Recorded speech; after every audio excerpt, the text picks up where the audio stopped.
Okay, so today lab 9, bacterial motility, wet mount, and hang drop preparations. As I said, not everybody's going to do this. We usually do this as a backup if you have inconsistent results with your motility test, which is exercise 524, which you guys have already done. Your staff already looked at your results. And then, in addition, we don't do the actual stain. I've tried this summer with my STEM kids, and we can't really get it to work all that well, which is kind of a bummer because I had done it years in the past. I don't know what the trick was that I had done, and it came out. So I'm kind of bummed I can't get it to work again. But as it relates to flagella, most of your organisms that are motile, right, are moving by flagella. And as you guys will find out today, and as I mentioned in the past, either your bacteria is rod-shaped or cocci. And usually if it's rod-shaped, there's a possibility that it's motile, right?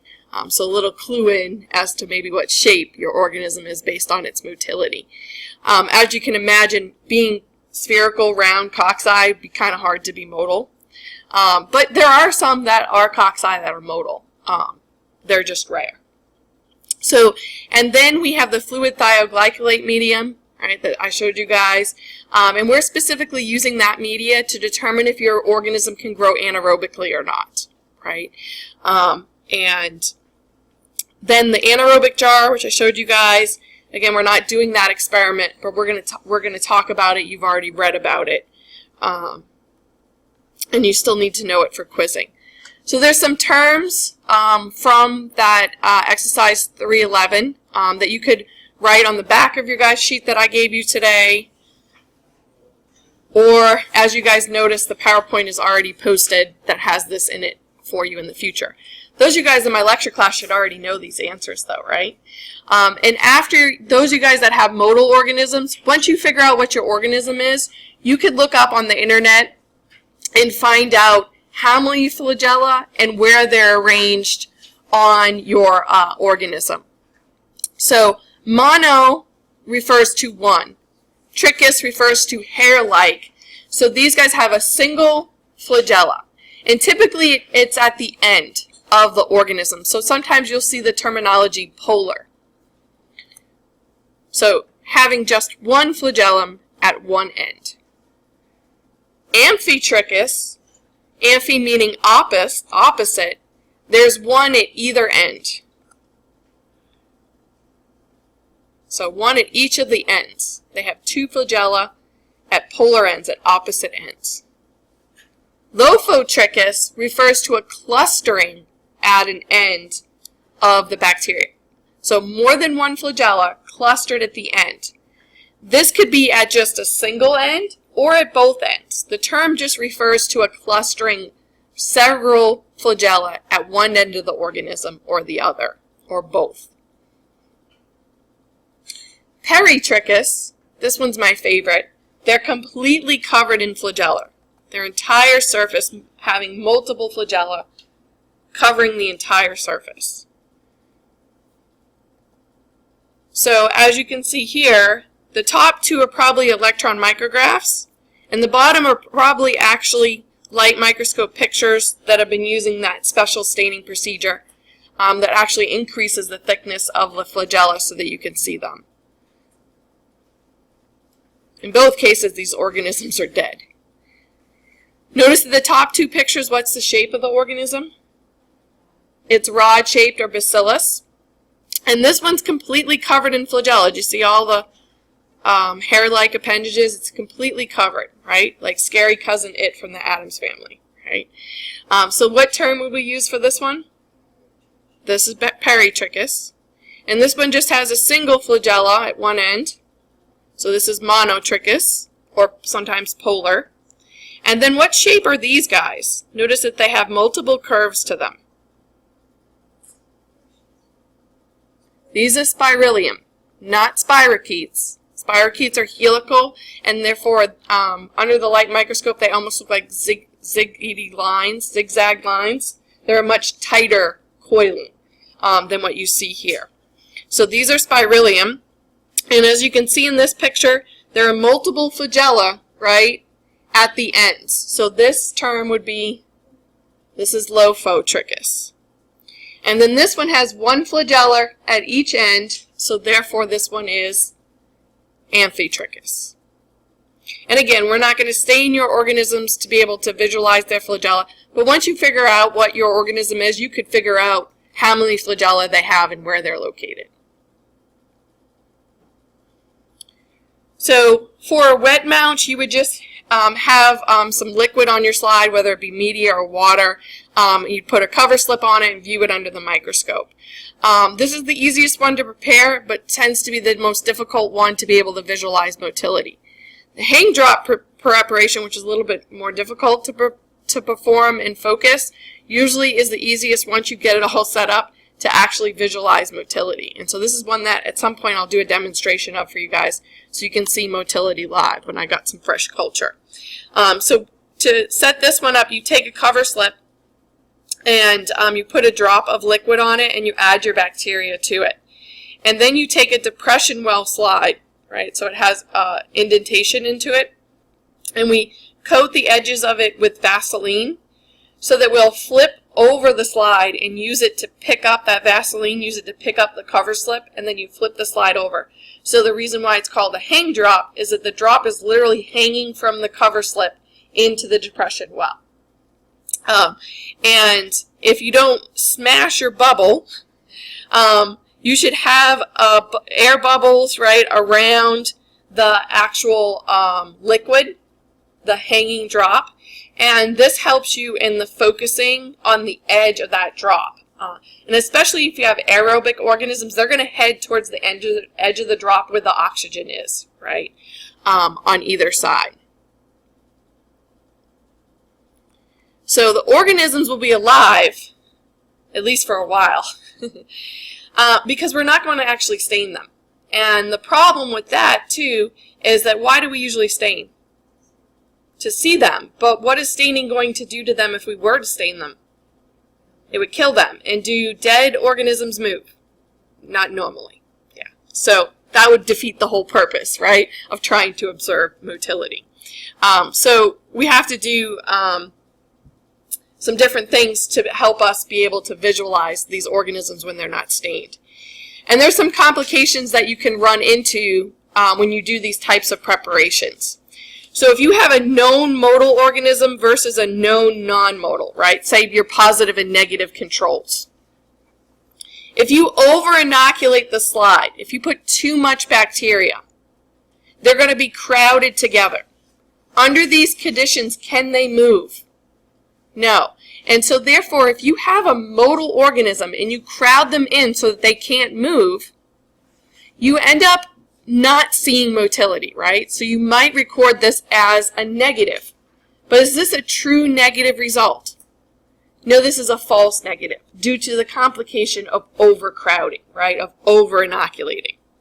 So these are one of the things that you don't want to do when you're doing this preparation. You don't want to apply too many organisms because if you have a motile organism, you may crowd them up and they won't be able to move and therefore you won't see them move and you may think that they are non-motile. In fact, they are. Will this make non-motiles move if you crowd them up? No, right? So this has no effect if you happen to have a non-motile.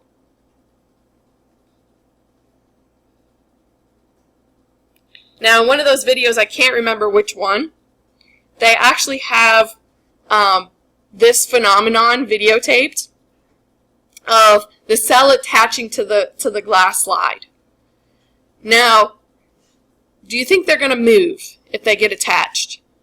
It depends on how they get attached, right? If they're pretty firmly attached, this is going to impede their motility. So again, you're going to end up with a false negative if you don't know that this phenomenon happened.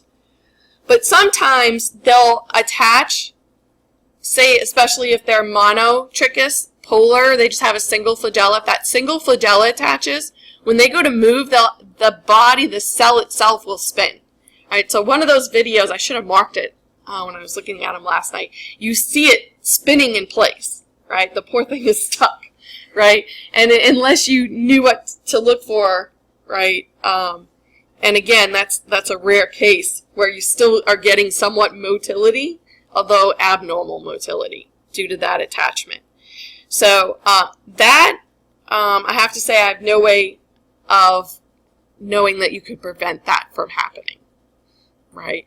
But if you look enough on your slide, hopefully not all of them would attach. The only thing I would say would probably contribute to that is as the slide maybe dries out and there's less water, there may be a greater chance of attachment to the slide.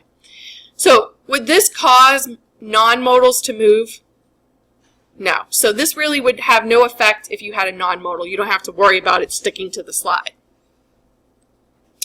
For the next one, this most commonly will happen with wet mounts as opposed to hang drop, but it will happen with hang drop too if that drop gets smushed. And you end up with what's referred to as a receding water line, where the water is moving. And so just like water in general that we're used to that has a current to it, think of logs, right, in water. What direction are they going to move? In the same direction as the water, right? So the way to recognize if you have a receding water line is that they will all be moving in the same direction really fast. And in that case, right, you're dealing probably with a receding water line where the water is moving the organism. Now, of course, if it was a modal organism, you didn't really notice that this was a receding water line, but you see motility, right? You record it as modal. In this case, you got lucky, right? It has no effect on your results. But in the case of your non-modals, right, if the water is moving it, you see motility, right? You don't recognize that it's a receding water line. You end up with what type of result here? A false positive.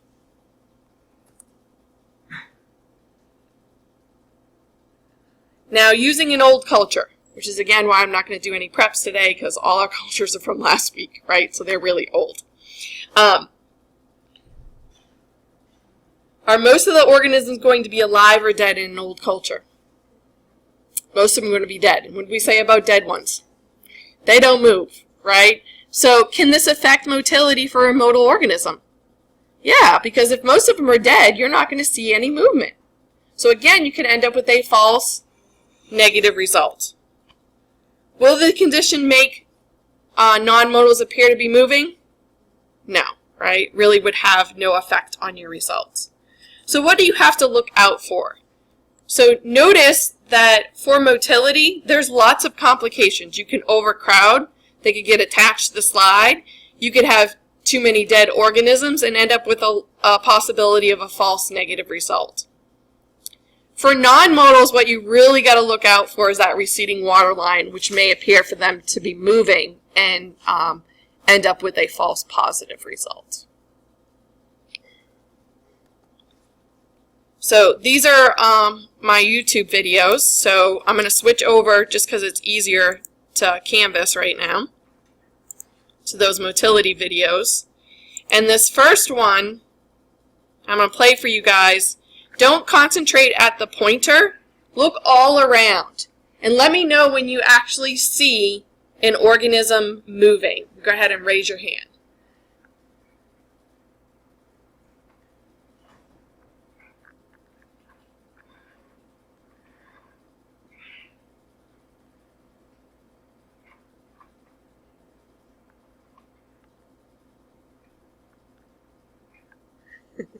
Okay, so let's play it again, and we'll point them out. So I know there's one right here. Do you see them flipping around? And there's one over there. I think there's one kind of near the pointer right here. They're rods, and they kind of tumble. There's one over here somewhere. One right there. See them flipping around? Now this next video, there won't be any question. I almost overcrowded this one.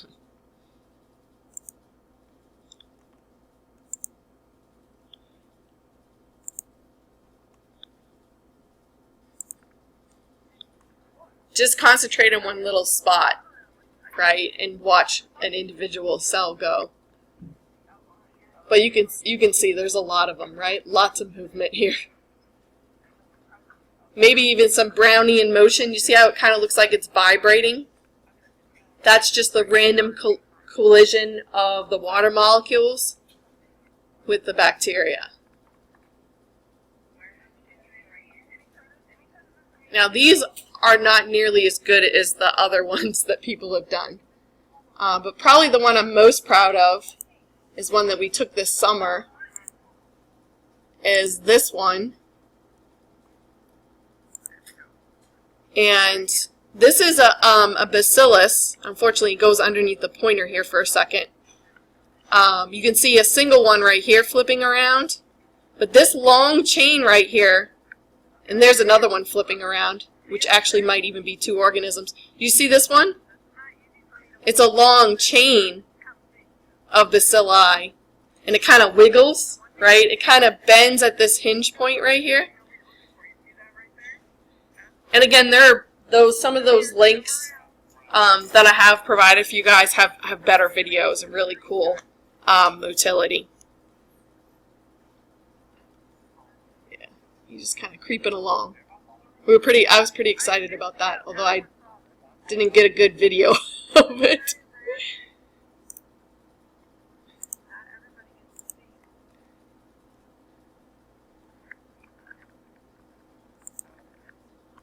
But these have all kinds. And then this one's very short. And again, for this one, this isn't motility. Do you see how they're just kind of vibrating? And sometimes that's kind of hard to distinguish between true motility. But as you notice, they literally move. And again, I'm not going to spend the whole class just playing videos. You guys can go ahead and look at some of these other ones on your own that show all different organisms, different shapes, and everything moving. Really, really cool. These other links.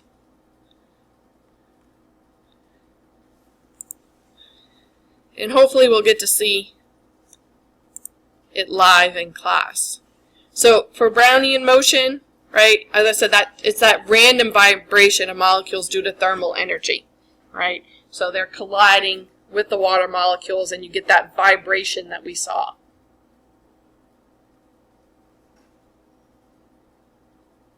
And then, for some beginning scientists, right, you may think of that as being modal, and in fact it is not.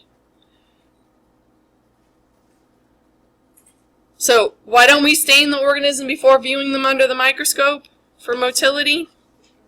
It would kill them, right? Staining helps with contrast, right, which is the main reason why we stain, but staining unfortunately would kill the organisms, therefore stop movement. So you're told that when doing these preps, it's best done with as little illumination as possible.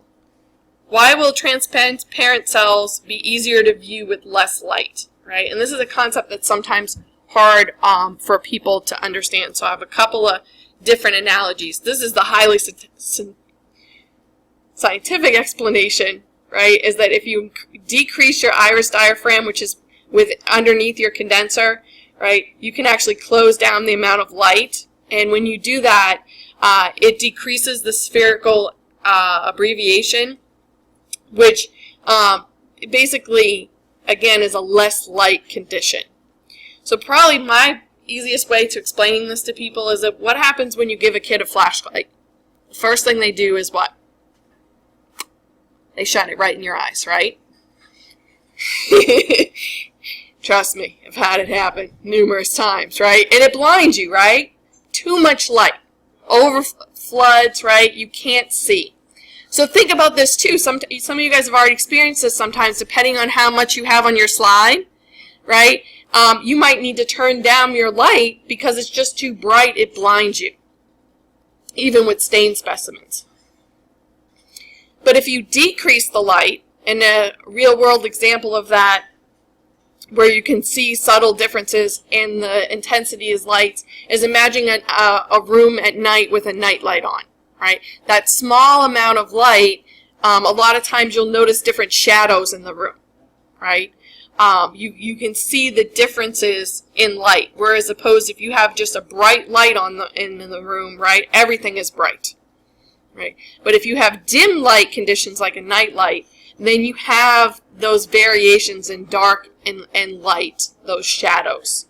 And this really helps us with visualizing and seeing those small differences.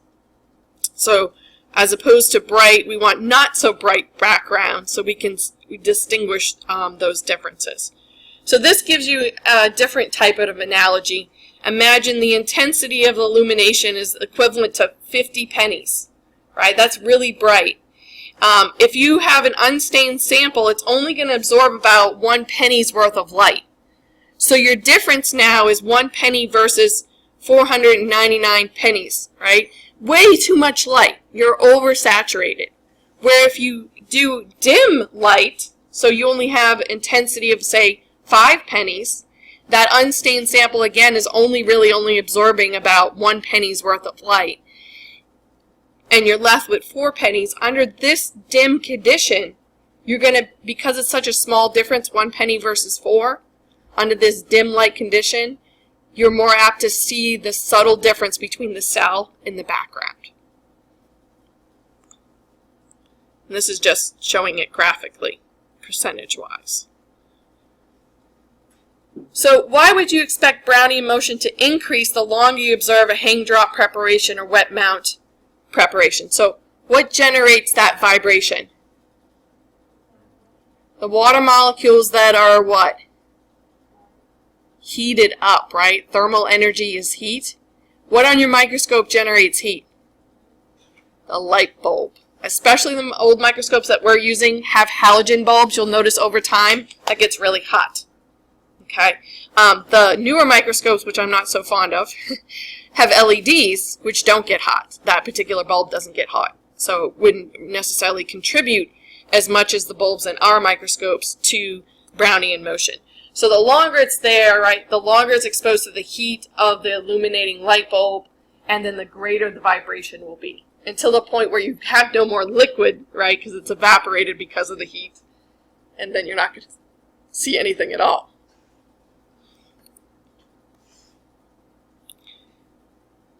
So we did the motility test, and the media that you guys used was a special type of media.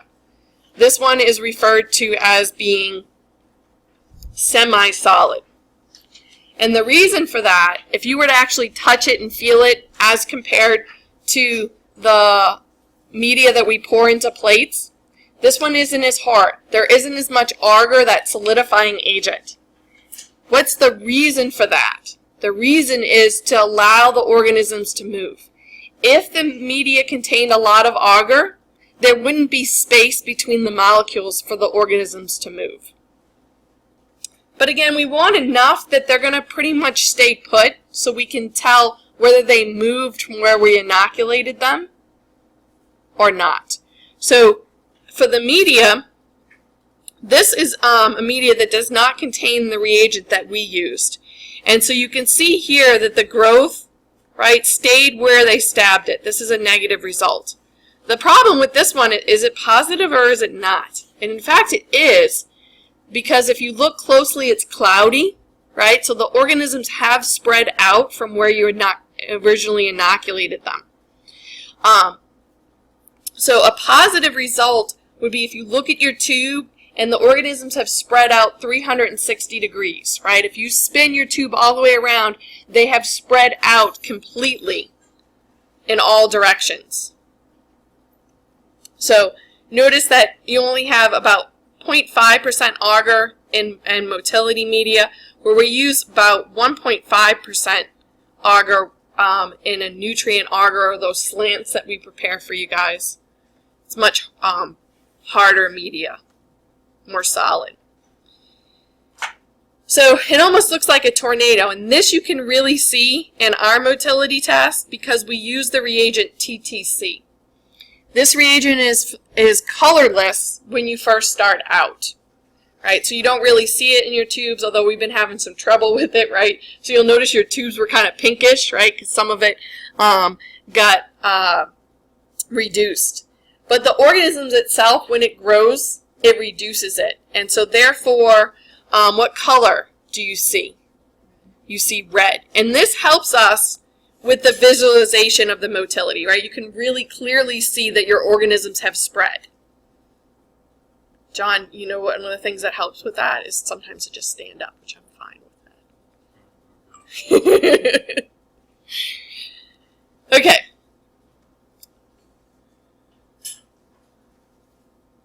And in this reduced form, it's insoluble. So it stays right where the organism is. And this is important, and we'll talk about this in a moment as we talk about some of our other questions. So why is it important to carefully insert and remove the needle along the same stab line? Well, right, so notice this one, and this is just, again, an artifact where you see it kind of is spread out, and this is where they didn't exactly go in and out the exact same spot. So as you're inoculating it, you're spreading it. And so sometimes this could be seen as a false what? Positive, if you don't recognize that you spread it. Here's a really bad stab, right? So where they went in and then came back out in a completely different section. But when you turn it, again, you'll see that this is a flat plane, right? That you would recognize that this was a bad stab. You wouldn't have a false positive. Here, again, another broad stab, and actually this one I believe they double stabbed. I think they stabbed once here, you see that? And then stabbed again. Or could have stabbed here and spread it over here and came back out. Again, if you were to turn this the other way, you would see that this is flat, right?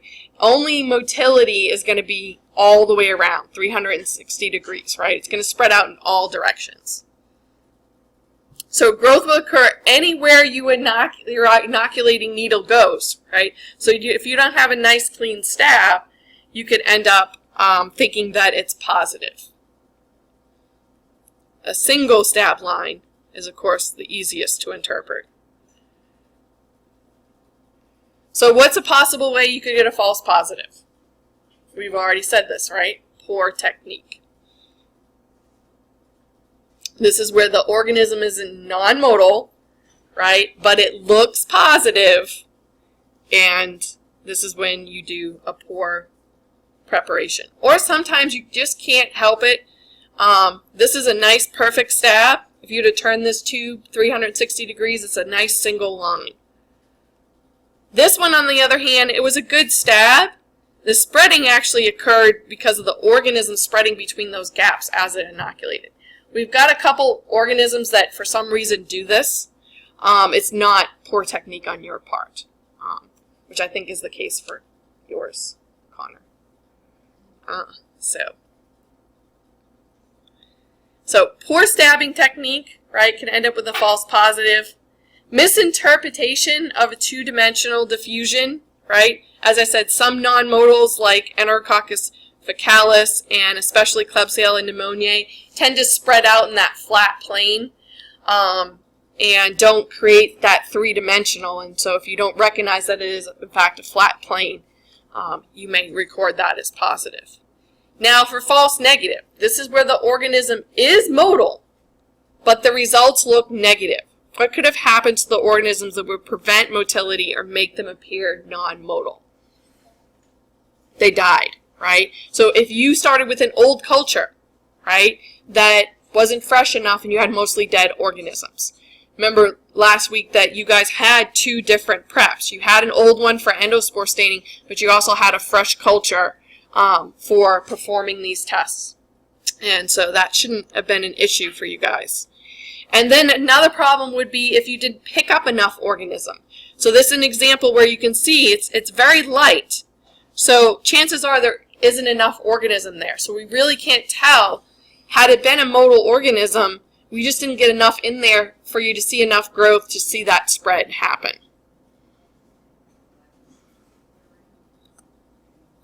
So if it's not inoculated with enough live viable organisms, you can end up with a false negative. If the media is too solid, right? If it's too thick, then the organisms can't move. Trust me, our lab prep person knows how to make the media. She doesn't screw that up.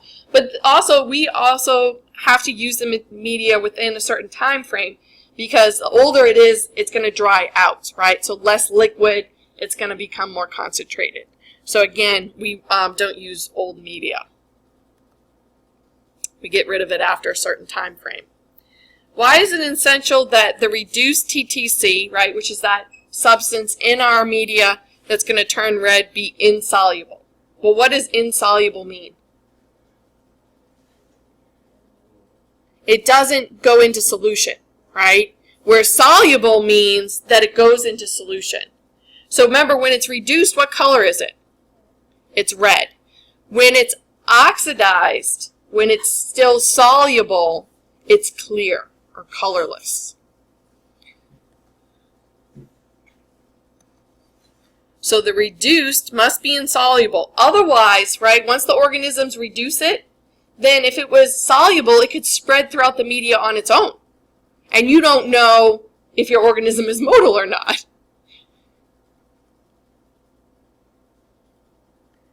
When it's oxidized before the organism interacts with it, it's okay that it's soluble because we want it all throughout our media. So no matter where you stab, when your organisms reduce it and turn it red and make it insoluble, this helps you visualize where the growth is occurring in your tube. And again, it's important that when you stab, that you stab just in one place. You just introduce the organisms into one single stab line, so you can very easily see non-motile versus motile. So why are we doing this? Well, we want to know if our organisms is motile or non-motile, right? You have to perform the test properly or be able to interpret it to get accurate results. You'll notice that there are 2 tubes on your unknown report. Especially those of you guys that have a flat plane, you're going to want to draw that flat plane at one angle and then turn to 180 degrees where you can see that it's a single stab line. And then, of course, for those of you guys that have motile ones, both your drawings are going to be the same, right? A fuzzy tornado on both sides. And those of you guys that have a nice straight negative, you'll just have 2 straight lines, right? Very clear negative. Those of you guys that have that flat plane will have to explain that the organism spread during inoculation as opposed to being motile. And that's why you have that flat plane. So as I go around after lecture today, right, I'll help you guys with recording your results. You'll notice as far as under the microscope, right, this is only if necessary, right? So you may not fill that out. So you'll do your drawings, you'll do your descriptions, right? And then, of course, your result. Is it motile? And again, it's usually due to flagella. And later on, once you guys figure out what your organisms are, you could look up and see how many flagella they have and where they're located. So we're going to start talking about how organisms grow. And so catabolism is this process of breaking down large molecules and releasing the energy in those bonds. I always remember catabolism as breaking things apart. If you've ever owned a cat or known cats, they're really good at tearing things, right? So I always think cat breaking, right? Tearing, breaking apart molecules. So although proteins and lipids can be used as a source of energy, for the most part, even us, we use sugars, we use carbohydrates as a main source of energy. So there are 3 aspects or pathways that are utilized to break down carbohydrates, 6-carbon sugars like glucose. They are glycolysis, if you remember from biology class, right? Glyco referring to glucose, lysis, breaking. The Krebs cycle or the TCA cycle, or sometimes even referred to as the citric acid cycle. And then the good old electron transport chain. So organisms trap some energy from the breaking apart of those molecules in a different type of molecule, either GTP or ATP. When it adds the phosphates to these modified nucleotides, it's preserving the energy from the breaking of the sugar into this bond of the phosphate to the nucleotide. And this energy then can be released when they break the phosphate back off of the either GTP or ATP. The T stands for tri, right? There are 3 phosphates associated with these nucleotides. So in glycolysis, a small amount of ATP is produced right at the substrate level, which means the enzymes that are breaking apart the glucose are transferring that energy directly to ATP. The most of the energy is actually generated through the electron transport chain in conjunction with the Krebs cycle. So what happens is that large amounts of electrons are taken from the breaking down of that glucose in the Krebs cycle, and then they're transferred, as the name implies, to the electron transport chain. These electrons are used then to generate ATP. This process, because it's electrons, oxidative refers to the loss of electrons, phosphorylation. So it's this loss of electrons from the sugar that's used to generate the ATP. Right? Those electrons help add the phosphates to the ATP. So some organisms don't have the ability to use the Krebs cycle or the electron transport chain to generate energy. They rely strictly on glycolysis and are called fermenters. Right? They, after the main steps of glycolysis, have to regenerate the electron carriers that pick up the electrons. Since they can't go to the electron transport chain, they have to dump off these electrons somewhere so they can be regenerated to break down more glucose. So in doing that, a lot of them will form alcohols, right, such as ethanol, right? Most of us are very fond of that type of fermentation that generates ethanol, what we refer to as alcohol. Gases like carbon dioxide or hydrogen gas, and the production of acids, which a lot of us that consume some fermented foods that are sour in taste, it's because acids are actually sour to us in taste. So things like sauerkraut, trying to think of something else, sour cream, a lot of these things have gone through a fermentation process and has produced acids, and that's why they taste sour. So organisms that use all three pathways to catabolize sugar are said to respire. Now there's two different types of respire, or what we call respiration. Ones that use oxygen as their final electron acceptor. So at the end of the electron transport chain, who's picking up the electrons? Oxygen. We call this aerobic respiration, right? If the final electron acceptor is something other than oxygen, it's referred to as anaerobic, which means without oxygen. So in the case of aerobic respiration, when it picks up the electrons, it also picks up hydrogen ions or protons and forms what we call metabolic water. For anaerobic respiration, it's something other than oxygen gas. So some examples, right, and this is not all of them, are sulfur compounds and nitrogen compounds that can accept the electrons and form different compounds.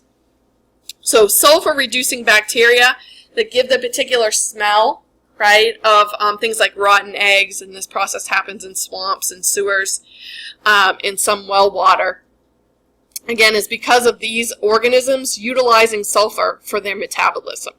And sulfur has that what we refer to as the rotten egg smell to it. And it's the common thing that would rot an egg. Where denutrifying bacteria, these remove nitrogen from the soil and produce nitrogen gas. These are deep in the soil or in stagnant water, and again produces a particular odor. Anaerobic respiration is very important to our treatment of sewage. Right? So microorganisms are used to treat the components that are in wastewater. So aerobic respiration happens, and this depletes the oxygen. And so then the next step is the aerator, where they'll actually add the oxygen back in. Under anaerobic conditions, down here, they'll generate nitrogen gas. And this removes the nitrogen from the water so that the water component of sewage can be put back in our natural waters and not cause problems. Because when you have that nitrogen there, it'll be utilized by organisms that are aerobic, and they'll suck up all the oxygen. So you end up with these dead zones in natural waters due to sewage that's not been treated properly, ending up into the water supply. And then the other problem is the addition of nitrates, right, as fertilizers to put nitrogen in the soil. But if you have that running off of the soil and getting into the natural water supply, it's too much nitrogen, and the organisms will utilize that and suck the oxygen out of those zones when there's too much. And you end up with those dead zones. So anaerobic respiration is important. So what's the bottom line? If organisms grow on a media that contains sugar but lacks compounds necessary for anaerobic respiration, then they have two options, right? They can grow well, i.e. quickly, via aerobic respiration using oxygen, or they could grow poorly, which is relatively slowly, via fermentation without oxygen. In reality, not all organisms have the ability to metabolize in different ways. Some organisms have just one or a few pathways that they do have and do not have alternatives. All the different alternatives that evolve. So all the choices out there is aerobic respiration, which is definitely true for us, right? We cannot survive without oxygen. We're stuck. Some organisms can do anaerobic respiration. Some of them can do fermentation in the absence of oxygen, right? Where they're stuck with just glycolysis and then regenerating the electron carriers. Life on this planet, originally they believed, was anaerobic. And then you had photosynthesizers that produced the excess amounts of oxygens. And this allowed the evolution of aerobic organisms that could utilize oxygen. And then again, you have the ones that can do both. So when we talk about oxygen, we talk about aerotolerance. And we designate an organism based on its ability or inability to live or grow in the presence of oxygen, right? Can it tolerate oxygen? Will it grow? So we have some classifications for organisms based on their aerotolerance. Can they grow, or are they unable to grow in the presence of oxygen? So strict and obligate are terms that are used interchangeably. Strict meaning, right, you're stuck. Obligate, you're obligated. Aerobe refers to that these organisms must have what to grow? Oxygen, which is what we are. We're aerobes, we're aerobic. So we require oxygen to grow. We're just doing aerobic respiration, right? So glycolysis, Krebs cycle, electron transport chain, at the end, oxygen is accepting those electrons from the breakdown of glucose. Strict obligate anaerobes. Anaerobe means without oxygen, right? So these guys cannot grow in the presence of oxygen. Oxygen is lethal. They're either doing anaerobic respiration or fermentation. Anaerobic respiration, where they're utilizing glycolysis, Krebs cycle, electron transport chain, except the only difference is it's not oxygen at the end, it's some other substances accepting the electrons. For fermentation, they're just doing glycolysis and then recycling those electron carriers, so they're generating things like what? Alcohols. What else? Acids. One more. Gas. Microaerophiles. Micro means what? Small, right? Aerophile means, aero means air, phile, loving, right? So these guys require lower than atmospheric levels of oxygen. They're still doing aerobic respiration, right? They just don't need a lot of oxygen to do it. And then a subcategory of microaerophiles are capnophiles. So in addition to small amounts of oxygen for these guys, they require elevated levels of carbon dioxide.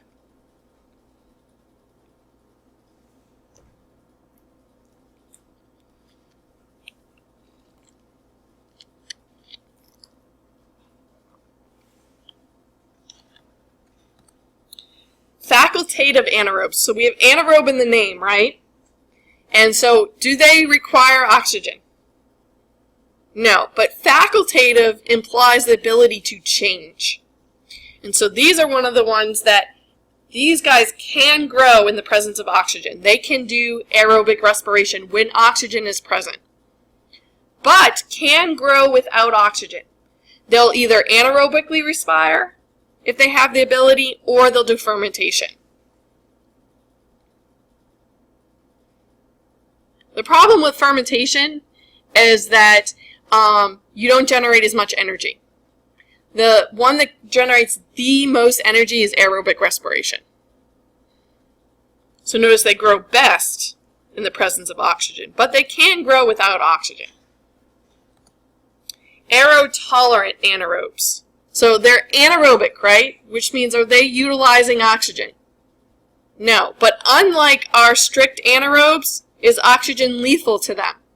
No, as it says, they're aerotolerant. They can tolerate oxygen. So the growth is not affected by oxygen at all because it doesn't use oxygen for its metabolism. These guys are also sometimes referred to as obligate fermenters. These guys just ferment.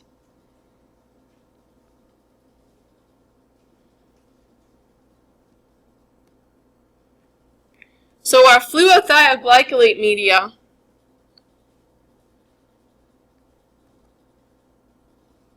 there is actually agar added to this media, but a small amount.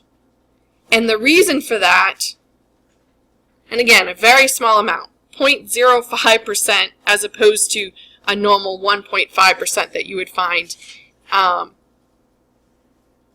in other media. The reason for this is to slow the diffusion of oxygen back into this media. When we autoclave it, or when I boiled it last week, I removed the oxygen from the tubes. And then it slowly comes back in because remember these tubes, the caps, are not airtight. It also helps stabilize the growth. And this is so that we can tell where the growth is occurring in this tube, because we're actually creating an oxygen gradient in this tube.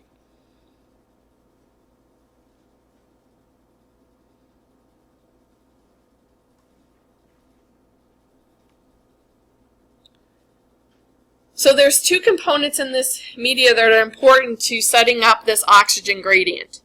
Sodium thioglycolate and L-leucine. And what do these do? Well, they, for instance, the thioglycolate acid reduces free oxygen throughout the media. This is particularly important towards the bottom of our tube because what we want to generate is an anaerobic environment without oxygen. Reduce means lower, right? But it's more than that in this case. In chemical terms, the thioglycolate gets oxidized, which means it actually loses electrons. While the oxygen gets reduced, it gains electrons. When that happens, it forms water. So now that oxygen gas that was in this tube gets turned into water. So it's no longer oxygen. So the oxygen is reduced, right? Or you could say removed in this media due to the thioglycolate. It can't maintain it forever, though. Eventually it gets overwhelmed. So how do we know the oxygen content in these tubes? Well, because we really want to make sure we generate this oxygen gradient, there's an indicator in it referred to as resorant. What's its color in the presence of oxygen? It's pink, right? So you'll see that pink zone, right, in these tubes. Is it oxidized or reduced in the presence of oxygen? It's oxidized, which means it loses electrons, which causes it to turn pink.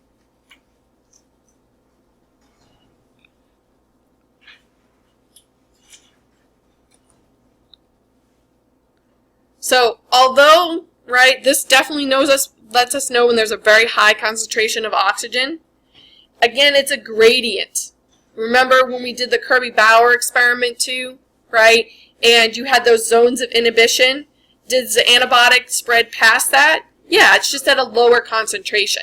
So the oxygen is the greatest in this pink zone, right? And it's going to decrease as you reach towards the bottom of the tube where there should be no oxygen at all. And again, we can't see oxygen, so having this indicator helps us know that the media is at the appropriate oxygen levels. So why is there a colored band? To show where the high concentration of oxygen is in the tube. So which is more desirable? Do we want this band to be thin like you see in this picture, or very thick like you guys see in your racks that I showed you today? We want it thin because we want to create this gradient. We want to have an anaerobic environment at the bottom of this tube.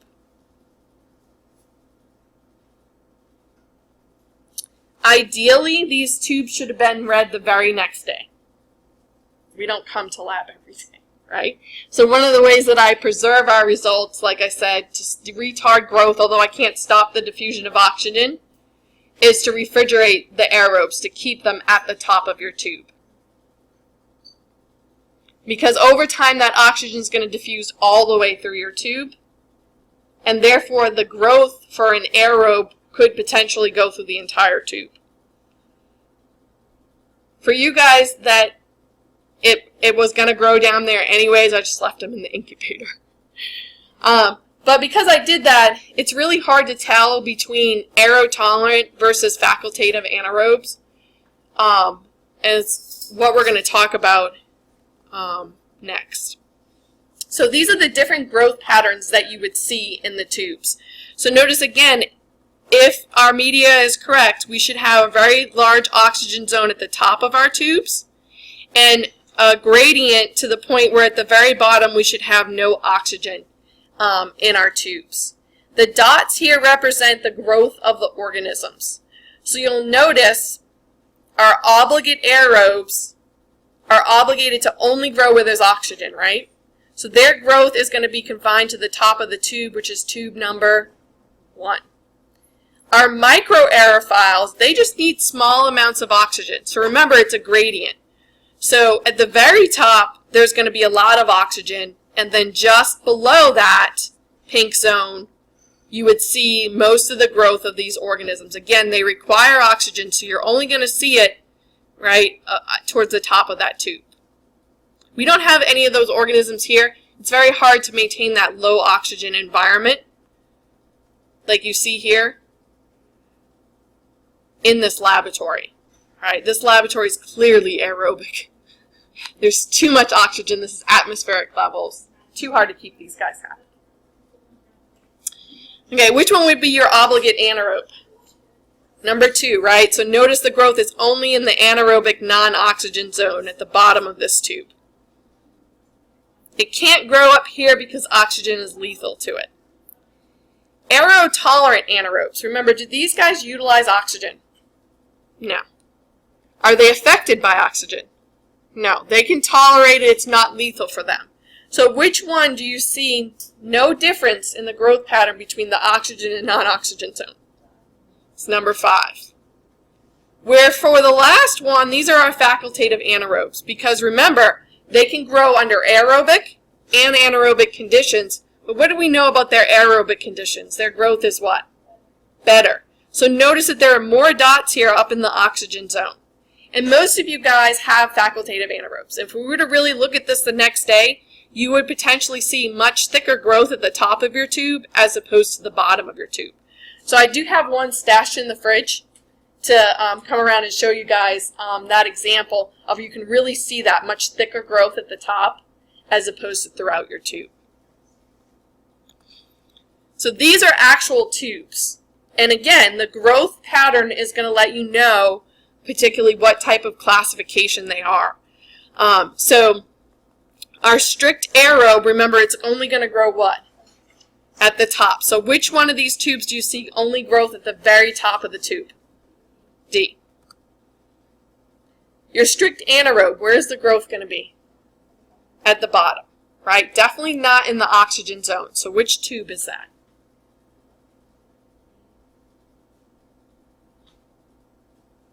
I heard B. It's actually C. Do you see how it's here? See that pink band? So there's no growth here, right? There's no cloudiness. It's actually C. Do you guys see that? Again, we don't have any, none of you guys have a strict anaerobe. Getting too hard to keep them happy in this lab, right?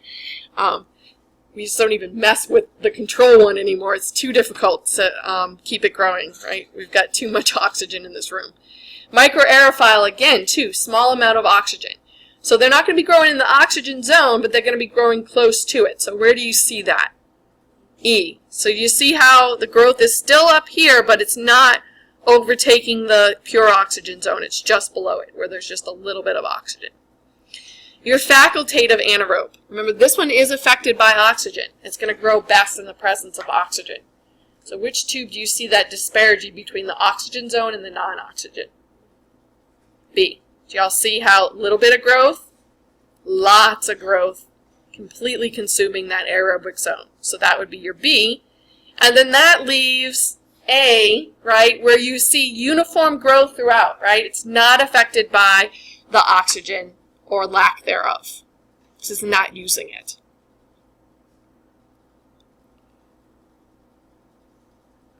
So why is it important that the media be fresh? Well, what happens over time? The oxygen's going to diffuse, right? And we don't want that, do we? Because what do we want at the bottom of that tube? We want an anaerobic zone at the bottom of that tube. So which type of organism would most likely be affected negatively by old media, where there's lots of oxygen? Our facultative, oh yeah, I want to go there. Do I have it all right there? Yeah. Old media would negatively affect the growth of our obligate anaerobes. But it would positively affect our obligate aerobes, right? They'd be really happy. There's oxygen all throughout the tube. The position in the media where the aerophiles and facultative anaerobes grow best would be shifted, too. Aerotolerant anaerobes would completely be unaffected, right? Because they're going to grow all throughout. But the question we really want to know and we're really asking with this media is, can your organism grow anaerobically? Right? So we really want to create that anaerobic environment in the bottom of that tube and see if your organism is able to grow. So note, that's the question that we're asking in your guys' unknown report. So to review, aerotolerance, obligate anaerobes, do they require oxygen for their metabolism? Yes, they do. Strict anaerobes? No. Microaerophiles? Yes, but just a little bit. Facultative anaerobes, do they require it? No. Aerotolerant anaerobes? No. They can just tolerate it. Growth in the presence of oxygen. Aerobes? Yes, they require it. They've got to have it. Can anaerobes grow in the presence of oxygen? No. Microaerophiles? Yes, but again, small concentrations. Facultative anaerobes? Yes. That's the difference for these guys. They will actually grow quite abundantly in the presence of oxygen. Aerotolerant anaerobes, can they grow in the presence of oxygen? Yes, as their name implies, they're tolerating it. Growth without oxygen. Aerobes? No way, ain't gonna happen. Anaerobes? The only way, in fact, they will grow. Microaerophiles? No, they need some. None at all, they will die. Facultative anaerobes? Yes, as their name implies, they can grow anaerobically, but not as well. Aerotolerant anaerobes? Yes, right. As their name implies, they're anaerobes. They can grow without oxygen. So, organisms that really rely on anaerobic fermentation are your ruminants, which are your cows, right? And goats and sheep. These types of organisms that eat a lot of plant material like grasses. Because of that, they have a very specialized stomach. It's sometimes referred to as a stomachs. But it's actually 4 different sections to their stomach, you could say. And so they have a very large first chamber to their stomach referred to as the rumen. And this is where anaerobic fermentation happens. And again, it's because of anaerobic bacteria that are in their gut. And so a fistulated cow is one that they have a hole in their rumen so that scientists can take samples from this stomach area and study different feed conditions and different things like that. So when I was an undergraduate and thought I was going to be a veterinarian, one of the things I got exposed to was a poor fistulated cow where we literally took the plug out and you could smell and see and put your hand in and feel what they had been eating. And they actually regurgitate their food and chew it again from their rumen. And that's, again, to try and break it down for this type of fermentation to happen. And then they have the narrowing of that section referred to as the reticulum. And then the omasum actually is going to have it written. So it continues the fermentation process here until it basically becomes liquefied. You have reabsorption of the liquid. You think we produce a lot of saliva. They produce a ton to be able to, break down these food sources. And so they reabsorb most of their fluid in this section of the stomach. And then the abomasum, because the bacteria consume most of the nutrients from the roughage, ruminants then digest the bacteria, and this is where they get their food. And so these type of animals are very dependent on their bacteria in their gut, in their rumen, to do the digestion of what they eat for them. So as a veterinarian, if you go to give antibiotics, which do what to bacteria? Kill them. If they have an infection and you've got to give some antibiotics, the farmer usually gets very nervous, because if not administered correctly, you could destroy the gut microbes for this organism and kill it. Because for ruminants, like cows, without their bacteria, they will die that are in their gut. Right? They cannot process the food they eat. It is actually the bacteria that digest the food, and then they eat the bacteria.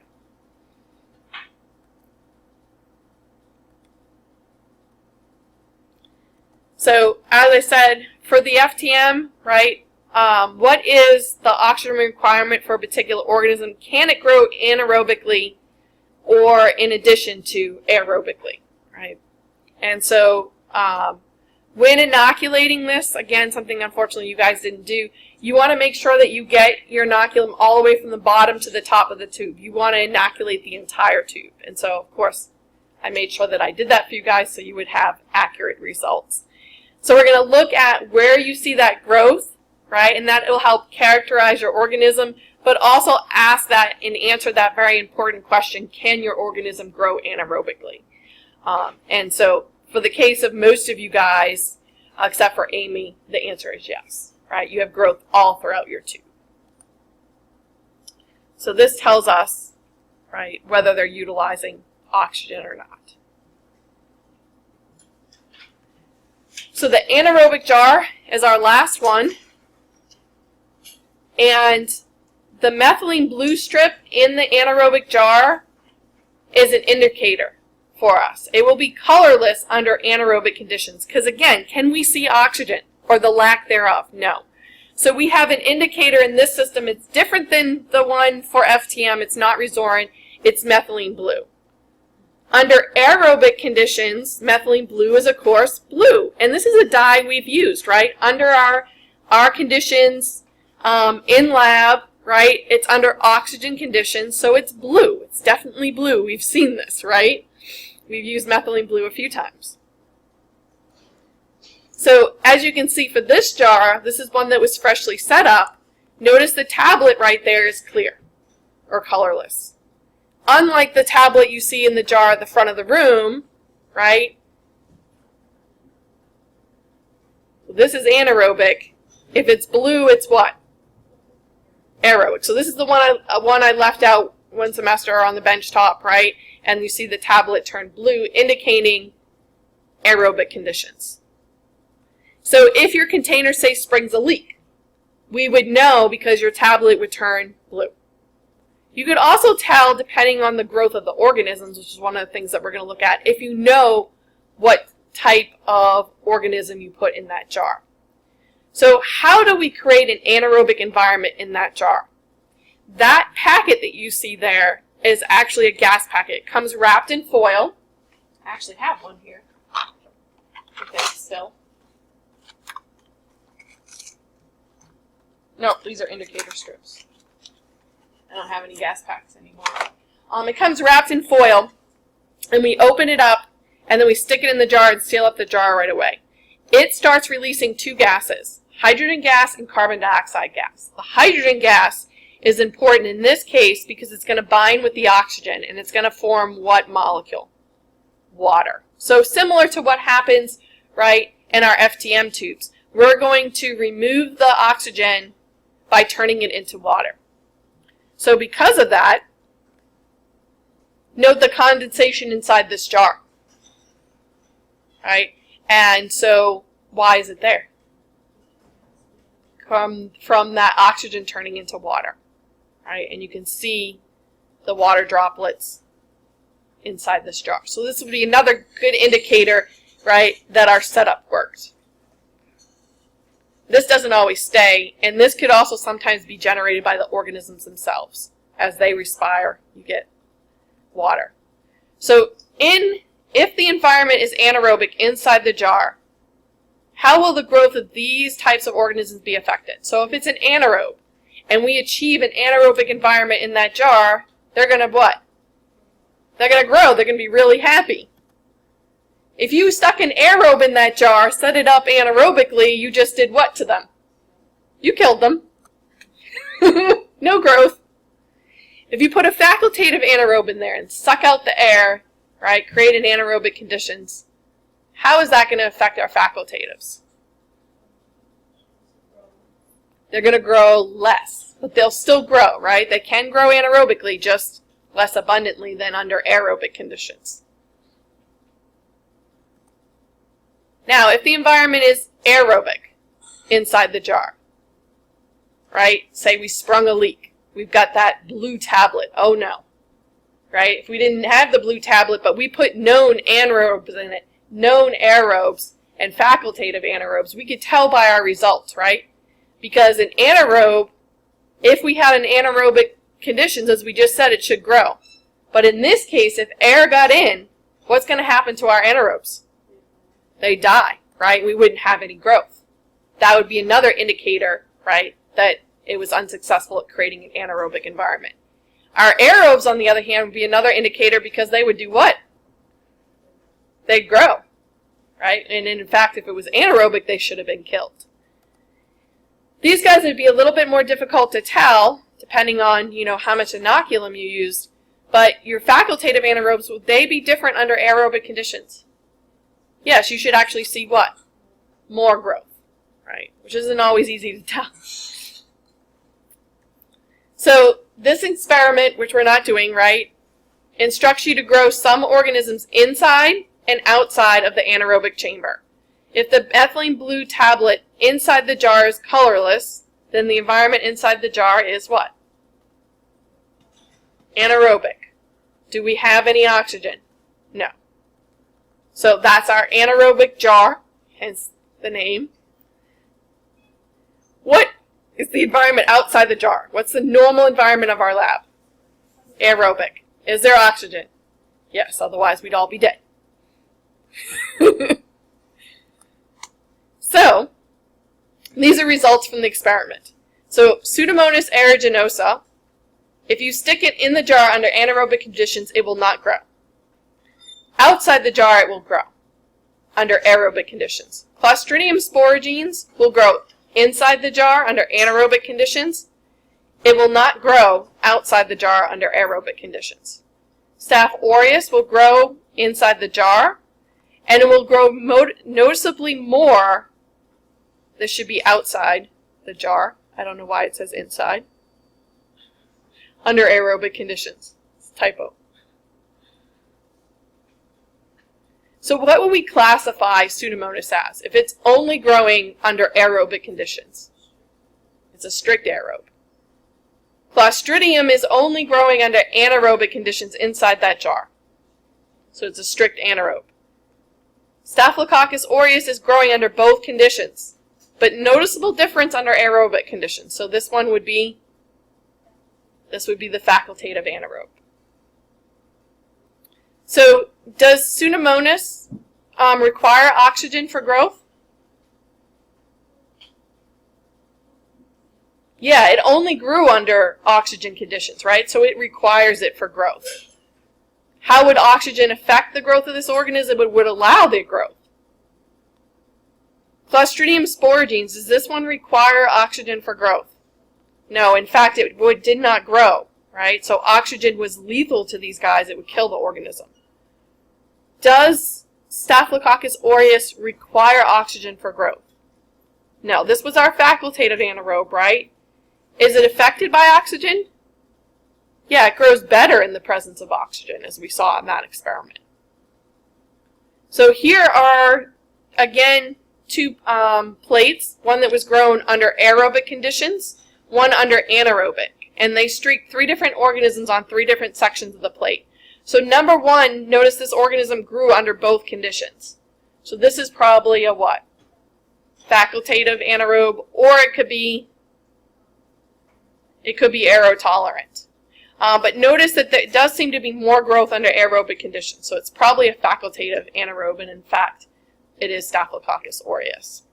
Which again, this is one of those ones that under different conditions, like aerobic conditions, sometimes it'll actually produce yellow pigmentation. Number 2, so notice it grew under anaerobic conditions and not under aerobic. So it would be a strict anaerobe, only grew under anaerobic conditions. And that was your Clostridium sporogenes. Number 3, grew under aerobic conditions and not under anaerobic. So this one is our strict or obligate aerobe, which is Pseudomonas aeruginosa. The P is silent. So again, these are pictures of an experiment that we did. So the top plates are under anaerobic conditions, the bottom one's under aerobic conditions. So there's a variation in growth for Staph aureus because we know this is a facultative anaerobe. For Pseudomonas, this is a strict aerobe, so it only grew under aerobic conditions. The growth is hard to see, but this one produces a pigment, a greenish pigment, so notice the greenish colorization to that plate. And this one, in fact, has no growth because in anaerobic conditions it's killed. E. coli, notice it grows under both conditions, and actually more growth under aerobic conditions. So based on what we know, Pseudomonas is obligate aerobe. We see that in the experiment. Staph aureus is a facultative anaerobe. E. coli, right, doesn't require oxygen growth because it grew under anaerobic conditions. But oxygen did promote better growth. So this one would be categorized as what? Facultative anaerobe. And as I said, a lot of you guys have facultative anaerobes. The alternative to an anaerobic jar would be a candle jar, which there's my candle jar. So we would take a large jar, light a little candle, seal it up. What's going to happen to this jar? What type of gases are going to be generated and what type of gases are going to be lessened? Oxygen gets consumed by the burning of the candle, and what gases get produced? Carbon dioxide and actually carbon monoxide, which can be poisonous to us, right? But for some organisms, this would create a good environment for them. Who would be happy about the decreased oxygen? Microaerophiles, and a special type of microaerophile would really like this jar because it creates more carbon dioxide. The capnophiles.